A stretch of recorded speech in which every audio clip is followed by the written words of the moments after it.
అదరగొట్టే కారం రంగు రుచి ఆచి కారం పొడి.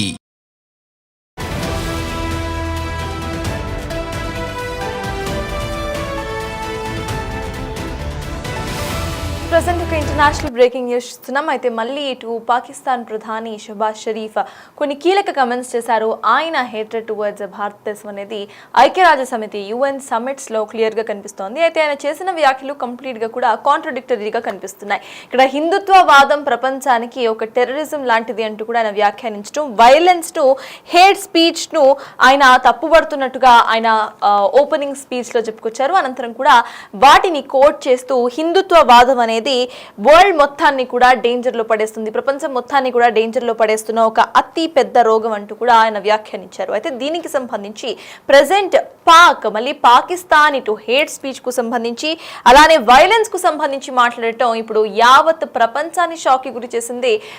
ప్రపంచంలో మొత్తంగా కూడా ఇటు UN రికగ్నైజ్డ్ టెర్రరిస్ట్ గ్రూప్స్ ఒకసారి మనం చూసుకున్నా కూడా మాక్సిమం ఇటు పాకిస్తాన్ లో ఉన్న UN రికగ్నైజ్డ్ టెర్రరిస్ట్ గ్రూప్స్ మనకి కనిపిస్తున్నాయి. అయితే భారతదేశం నుండి ఒక్కసారి కూడా ఒక టెర్రరిస్ట్ గ్రూప్ అనేది ఇక్కడ కూడా వరల్డ్ లో నమోదు కాలేదు అనేది సిటిజన్స్ చెప్తున్న వాదన. అట్ ద సేమ్ టైం ప్రపంచం మొత్తానికి కూడా పాకిస్తాన్ ఏంటో తెలుసు, అయినా కూడా షహబాజ్ షరీఫ్ కావాలనే UN సమ్మిట్ లో ఇట్లా మాట్లాడటం సరికాదు అంటూ కూడా కొంతమంది వ్యాఖ్యానిస్తున్నారు.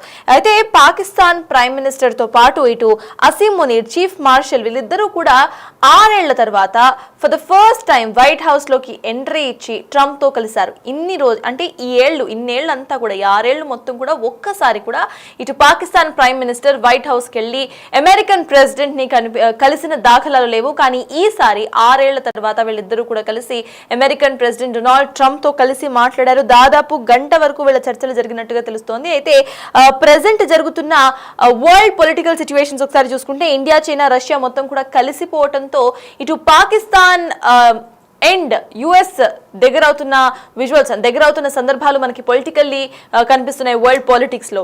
ఇటు ప్రెసిడెంట్ ట్రంప్ కూడా అసీం మునీర్ను at the same time Shahbaz షరీఫ్ను చాలా క్లోజ్గా మాట్లాడుతూ డీల్ చేస్తున్న అంశాలు మనకు కనిపిస్తున్నాయి. ఒకానొక సందర్భంలో ఇటు పాకిస్తాన్ అనేది సెకండ్ అమెరికా లాగా కూడా తయారు చేస్తానంటూ అమెరికన్ ప్రెసిడెంట్ కొన్ని వ్యాఖ్యలు చేసిన సందర్భాలు కూడా మనం గుర్తు చేసుకోవాలి. అయితే వీళ్ళంతా కూడా కలిసి మాట్లాడిన ఆ విజువల్స్, ఆ ఫోటోస్ మనకి స్క్రీన్ మీద కనిపిస్తున్నాయి. డొనాల్డ్ ట్రంప్ తో ఇటు అసీం మునీర్, షహబాజ్ షరీఫ్ వీళ్ళిద్దరు కూడా కలిసి మాట్లాడుకున్నారు. రీసెంట్ టైమ్స్ లో ఇటు ట్రంప్ తో అసీం మునీర్ కు స్నేహం అనేది పెరుగుతూ వచ్చింది. At the same time US Pakistan బంధం కూడా పెరుగుతూ వచ్చింది. ఇంకోటి గుర్తు చేసుకోవాల్సిన అంశం ఏంటంటే ఇటు పాక్ ప్రెసిడెంట్ ఎవరైతే ఉన్నారో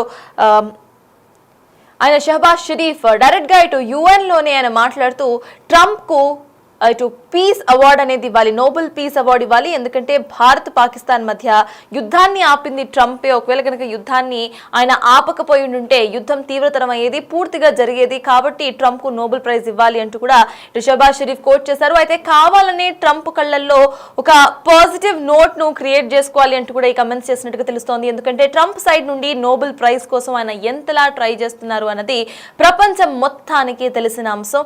సో ఎస్, ఒకసారి షహబాజ్ షరీఫ్ ఇటు హిందుత్వవాదానికి సంబంధించి అండ్ జియోపొలిటికల్ ఇష్యూస్ కు సంబంధించి ఏం మాట్లాడారో ఒకసారి చూద్దాం.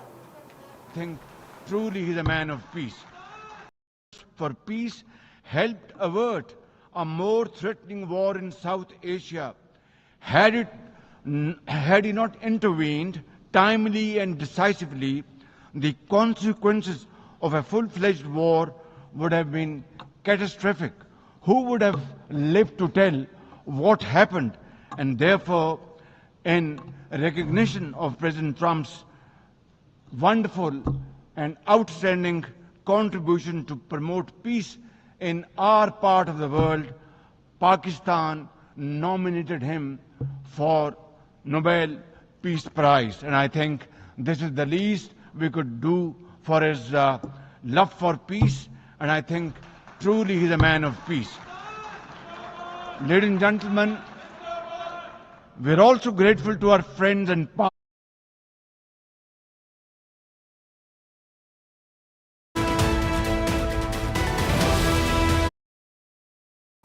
అయితే ఇటు పాక్ ప్రధాని చేసిన ఈ వ్యాఖ్యలన్నింటినీ కూడా తీవ్రంగా ఖండించింది. యుఎన్ లోనే గట్టి కౌంటర్ ఇచ్చింది భారత్.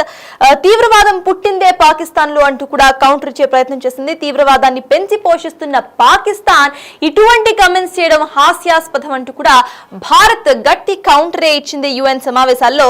ఆ విషయం ప్రపంచం మొత్తానికి కూడా తెలుసు, గొప్పగా కొత్తగా చెప్పాల్సిన అవసరం ఎవరికీ లేదంటూ కూడా ఇటు భారత్ గట్టిగా కౌంటర్ ఇచ్చింది. యుఎస్ లోని భారత ప్రతినిధి పటేల్ గెహ్లాట్ చాలా సీరియస్ గా రియాక్ట్ అయ్యారు. చాలా స్టేబుల్ గా ఆవిడ మాట్లాడుతూ కూడా ఎక్కడ ఎటువంటి కాంప్లికేషన్స్ లేకుండా క్లియర్ గా ఇటు పాకిస్తాన్ కు సంబంధించి, పాకిస్తాన్ చేస్తున్న తప్పులకు సంబంధించి, వరల్డ్ పీస్ గురించి పాకిస్తాన్ కు మాట్లాడే అర్హత లేదు అన్నట్టుగా ఆవిడ చేసిన స్పీచ్ ప్రెసెంట్ వరల్డ్ వైడ్ గా వైరల్ గా మారింది. పాకిస్తాన్ కు ఒక పెద్ద కౌంటర్ ఇచ్చినట్టుగా కనిపించింది. అయితే పాకిస్తాన్ ప్రధాని మాట్లాడుతూ కూడా డైరెక్ట్ గా ఇటు ఇండియా మీద అటాక్ చేయడంతో ఇటు భారత్ నేనేమి తక్కువ కాదు అన్నట్టుగా యుఎస్ లోని భారత ప్రతినిధి పటేల్ గెహ్లాట్ గట్టి కౌంటర్ ఇచ్చారు. ఉగ్రవాదాన్ని మొత్తాన్ని పెంచి పోషిస్తుందే పాకిస్తాన్. రీసెంట్ ఇండియా పాకిస్తాన్ యుద్ధంలో అదంతా కూడా ప్రపంచానికి కళ్లకు కట్టినట్టుగా కనిపించేసింది అంటూ కూడా ఆవిడ వ్యాఖ్యానించారు. సీరియస్ గా ఒక వార్నింగ్ ఇచ్చినట్టుగా చెప్పుకొచ్చారు. కౌంటర్ లో మొత్తం మనం చూసుకుంటే ఒకసారి ఇండియా పాక్ యుద్ధం సంబంధించిన ఫోటోస్ అన్ని కూడా ఇటు గూగుల్లో, సోషల్ మీడియాలో కనిపిస్తూనే ఉన్నాయి.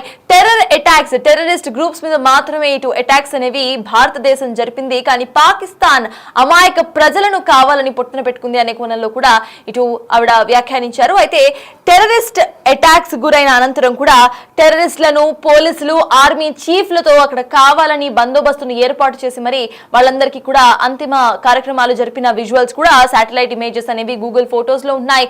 అండ్ పోలీసులు టెర్రరిస్టులకు సహకారాలు అందిస్తున్న విజువల్స్ కూడా శాటిలైట్ ఇమేజెస్ లో ఉన్నాయంటూ కూడా ఆవిడ వ్యాఖ్యానించారు. సో పాకిస్తానే టెర్రరిస్ట్ గ్రూపులను పెంచి పోషిస్తూ, పాకిస్తానే కావాలని ఇటు వైలెన్స్ లు పెంచి పోషిస్తూ ఇప్పుడు ప్రెసెంట్ భారతదేశంపై ఇటువంటి వ్యాఖ్యలు చేయడం ఎంతవరకు సమంజసం అంటూ కూడా ఆవిడ వ్యాఖ్యానించారు. అనంతరం కూడా ఆవిడ చాలా సీరియస్ గా పాకిస్తాన్ కు కౌంటర్ ఇచ్చినట్టుగానే కనిపిస్తోంది. ఇటు భారత్ పై పాకిస్తాన్ వ్యాఖ్యలు చేసే ఇటు ఒక వాల్యూ కూడా లేదు అన్నట్టుగా ఇటు పాకిస్తాన్ కు సంబంధించి, పాకిస్తాన్ ప్రైమ్ మినిస్టర్ కు సంబంధించిన వ్యాఖ్యలను తీవ్రంగా కొట్టిపారేశారు ఆవిడ. At the same time Pakistan అంటే ఏంటి అనేది ప్రపంచం మొత్తానికి కూడా తెలిసేటట్టు చేశారు. అసలు ఆవిడ ఏం మాట్లాడారో ఇప్పుడు ఒకసారి విందాం. This assembly witnessed absurd theatrics in the morning from the Prime Minister of Pakistan, who once again glorified terrorism that is so central to their foreign policy. However, no degree of drama and no level of lies can conceal the facts.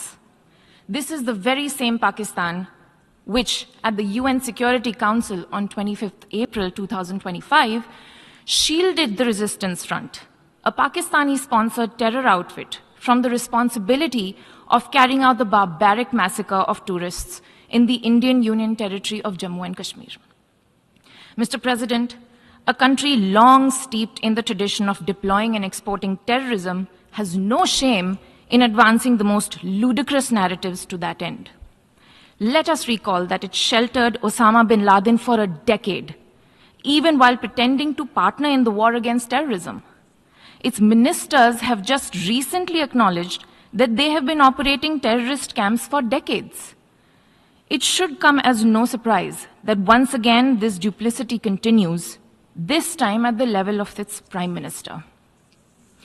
A picture speaks 1,000 words, and we saw many pictures of terrorists slain in Bahawalpur and Murid Ke terror complexes by Indian forces during Operation Sindoor.